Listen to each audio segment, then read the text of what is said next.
Friends, welcome to my channel. நாம இப்போ என்ன பார்க்க போறோம் அப்படின்னா, இப்போ ஃபார் எக்ஸாம்பிளுக்கு நான் சொல்றேன். இப்போ நீங்க வந்து ஒரு ஃபங்க்ஷன் வீட்டுக்கு போறீங்க. அங்க யாருமே உங்களை கண்டுக்கல, மதிக்கல, மேன் பண்ணல அப்படின்னா உங்களுக்கு எப்படி இருக்கும்? நீங்க என்ன சொல்லுவீங்க? நான் இதுக்கு இங்க வராமலே இருந்திருக்கலாம், நான் இதுக்கு அங்க போகாமலே இருந்திருக்கலாம், இந்த மாதிரி நீங்க சொல்லுவீங்க தானே? இப்படி ஒரு செயலை செய்யாமலே இருந்திருக்கலாம், இது செய்தும் வேஸ்ட், அது பிரயோஜனம் கிடையாது அப்படின்னு சொல்ற இடத்துல நாம என்ன யூஸ் பண்ணுவோம் அப்படின்னா, might as well have not. Okay, might as well have not. ஒரு செயலை செய்தும் பிரயோஜனம் இல்ல, இதுக்கு நான் செய்யாமலே இருந்திருக்கலாம்.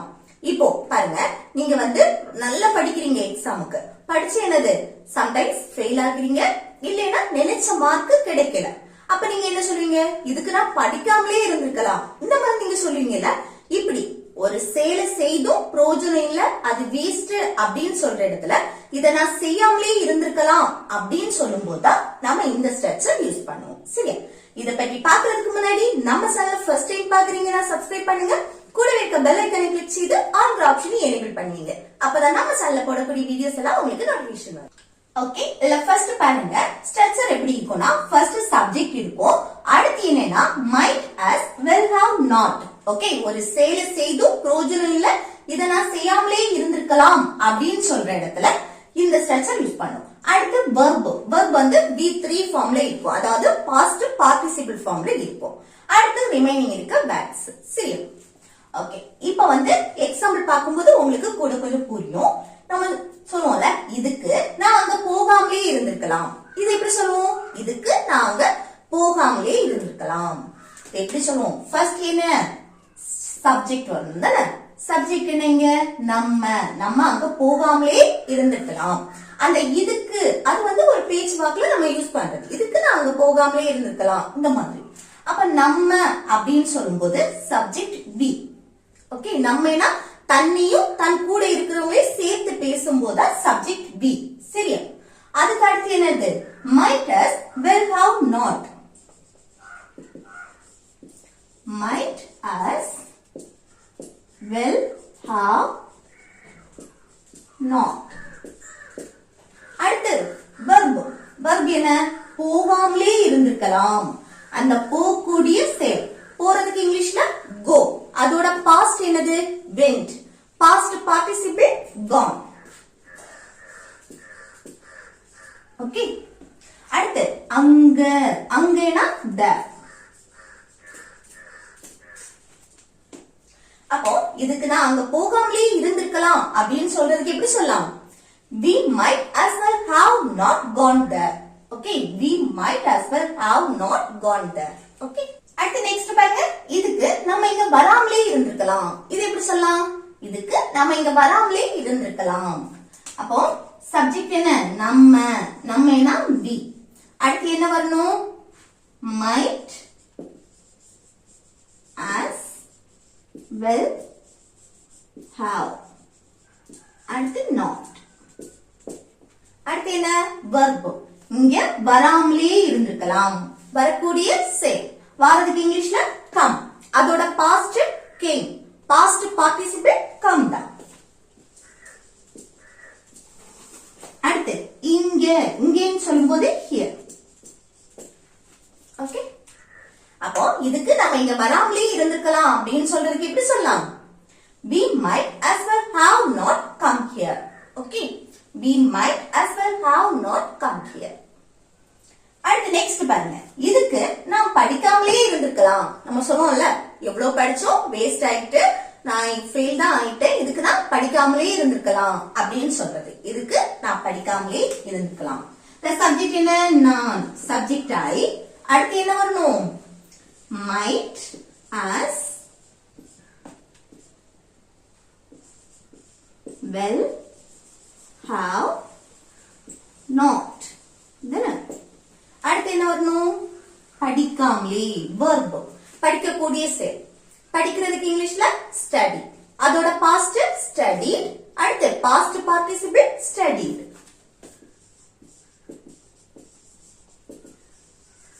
ஓகே, study STUDY வரும், அந்த y ரிமூவ் பண்ணிட்டு தான் நம்ம IED சேர்ப்போம். சரியா? studied. அப்போ நான் படிக்காமலே இருந்திருக்கலாம், இதுக்கு நான் படிக்காமலே இருந்திருக்கலாம்னு சொல்றதுக்கு எப்படி சொல்லலாம்? I might as well have not studied. Okay, I might as well have not studied. அடுத்த நெக்ஸ்ட் பாருங்க, நீ என்னிடம் சொல்லாமலே இருந்திருக்கலாம். நீ என்கிட்ட என்னது, இதுக்கு நீ என்கிட்ட சொல்லாமலே இருந்திருக்கலாம். இதுக்கு நீ என்கிட்ட சொல்லாமலே இருந்திருக்கலாம். இது எப்படி சொல்றது பாருங்க, நீ சப்ஜெக்ட் யூ, அடுத்து என்ன வரணும்? might as well have, அடுத்து not, அடுத்து என்ன? verb. verb எது? சொல்லாமலே இருந்திருக்கலாம், சொல்லக்கூடிய செயல். சொல்றதுக்கு இங்கிலீஷ்ல tell, அதோட past told, past participle told. அடுத்து என்னிடம், என்கிட்ட, அப்போ me. ஓகே, என்ன மென்ஷன் பண்ணும்போது me. அப்போ இதுக்கு நீ என்கிட்ட சொல்லாமலே இருந்திருக்கலாம் அப்படின்னா you might as well have not told me. Okay, you might as well have not told me. Next, இதுக்கு நீ அதை வாங்காமலே இருந்திருக்கலாம். நம்ம சொல்லுவோம்ல, இதுக்கு நீ அதை வாங்காமலே இருந்திருக்கலாம். இதுக்கு நீ அதை வாங்காமலே இருந்திருக்கலாம். நான் எப்படி சொல்றது? நீ சப்ஜெக்ட் யூ, அடுத்து might as well have not, அடுத்து verb. verb எது? அதை வாங்காமலே, வாங்குறதுக்கு இங்கிலீஷ்ல buy, அதோட past bought, past participle bought தான். அடுத்து அது, it இல்ல that கூட சொல்லிக்கலாம்.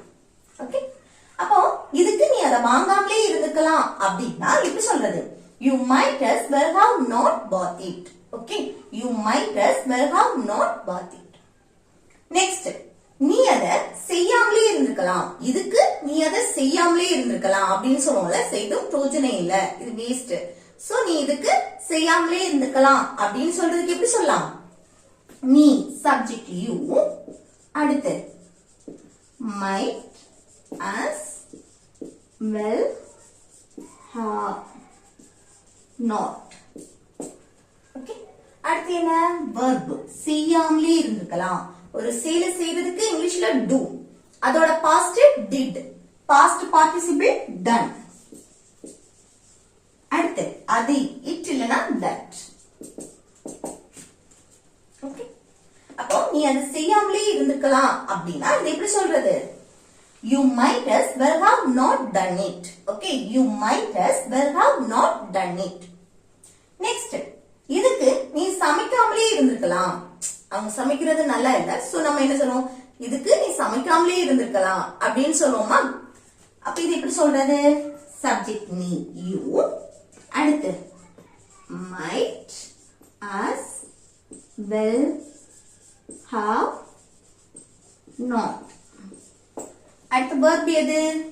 சமைக்காமலே இருந்திருக்கலாம், சமைக்கக்கூடிய செயல். சமைக்கிறதுக்கு இங்கிலீஷ்ல cook, அதோட past cooked, past participle cooked. Okay, அப்போ இதுக்கு நீ சமைக்காமலே இருந்திருக்கலாம் அப்படின்னா இது எப்படி சொல்றது? you might as well have not cooked. you might as well have not cooked. Okay, அடுத்து நெக்ஸ்ட் பாருங்க, இதுக்கு நீ பாடாமலே இருந்திருக்கலாம். நம்ம சொல்லுவோம்ல, இதுக்கு நீ பாடாமலே இருந்திருக்கலாம். இது எப்படி சொல்றது? பாருங்க, சப்ஜெக்ட் நீ, நீனா யூ, அடுத்து என்ன வரணும்? might as well have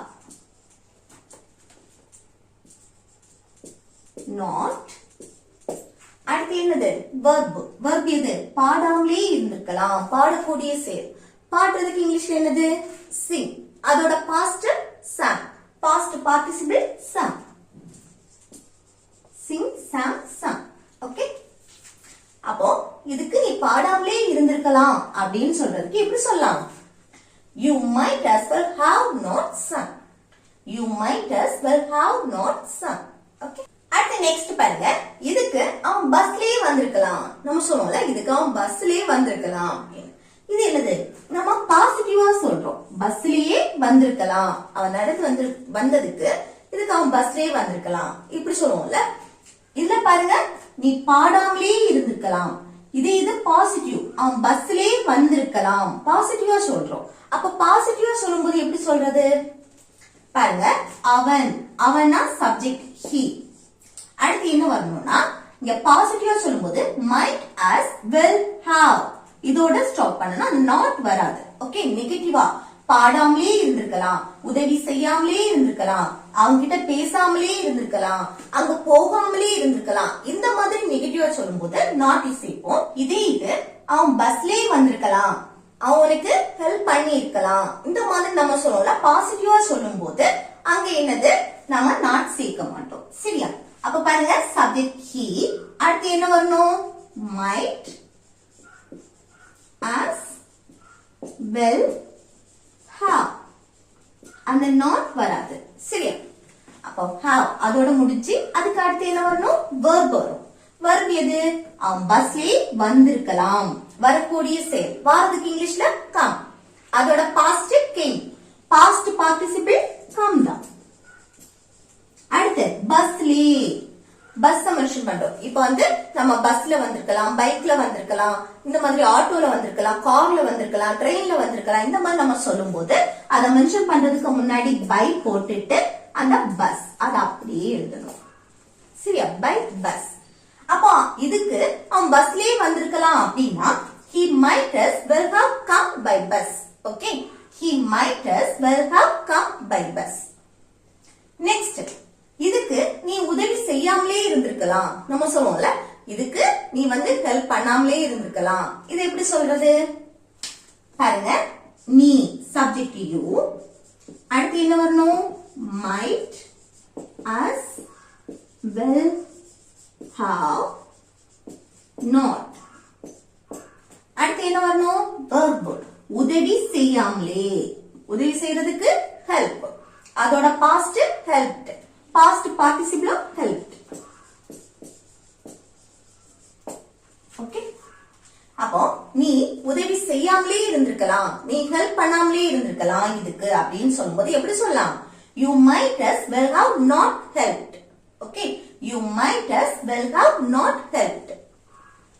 next, இதுக்கு நீ அவங்க கிட்ட பேசாமலே இருந்திருக்கலாம், இதுக்கு நீ அவங்க கிட்ட பேசாமலே இருந்திருக்கலாம். இது எப்படி சொல்றது பாருங்க, நீ சப்ஜெக்ட் யூ.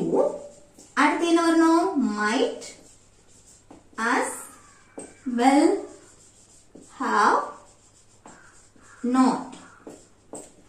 ஓகே, அடுத்து verb. பேசாமலே இருந்திருக்கலாம், பேசக்கூடிய செயல். பேசுறதுக்கு இங்கிலீஷ்ல talk, அதோட past talked, past participle talked. அடுத்து அவன் கிட்ட அப்படின்னா, இப்போ பேசுறோம், யார்கிட்ட பேசுறோமோ இல்ல பேசல யார்கிட்ட பேசலையோ அவங்கள மென்ஷன் பண்றதுக்கு முன்னாடி டு போட்டு அவங்கள மென்ஷன் பண்ணணும்.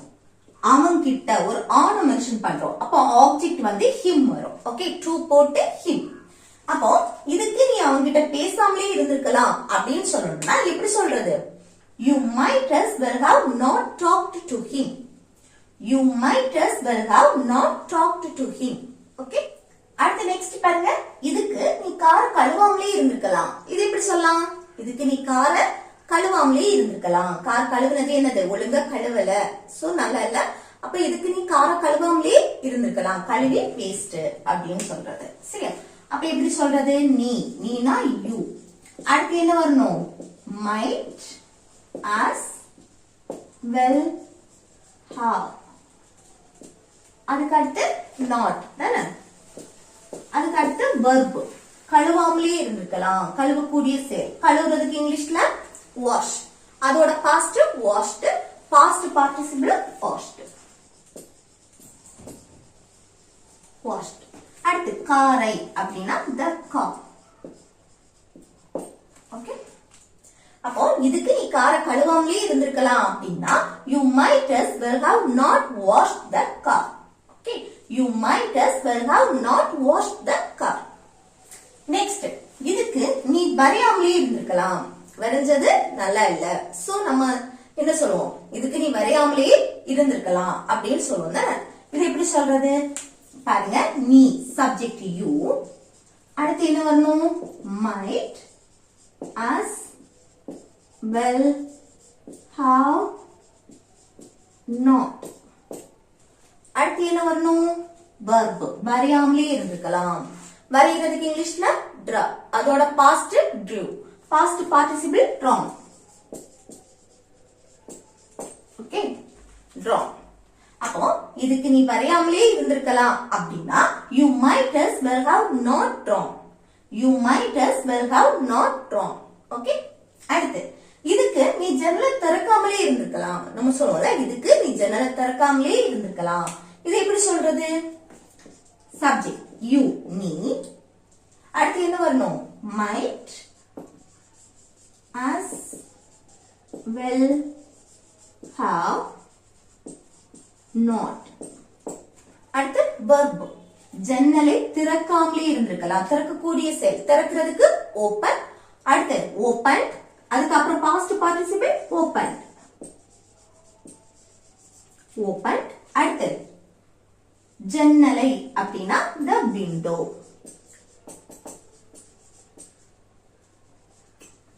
Okay window. அப்போ இதுக்கு ஜன்னலை திறக்காமலே இருந்திருக்கலாம் அப்படின்னு சொல்றதுக்கு எப்படி சொல்லலாம் you might as well have not opened the window. You might as well have not opened the window. Okay. அடுத்து next last one வந்து homework. சரியா?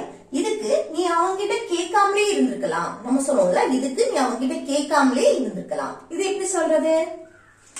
இது எப்படி சொல்றதுன்னு கமெண்ட் பாக்ஸ்ல கமெண்ட் பண்ணுங்க. ஓகே फ्रेंड्स, இந்த வீடியோ உங்களுக்கு பிடிச்சிருக்குன்னு நினைக்கிறேன். பிடிச்சிருந்தா இந்த வீடியோக்கு லைக் பண்ணி சப்ஸ்கிரைப் பண்ணுங்க. Okay, thank you.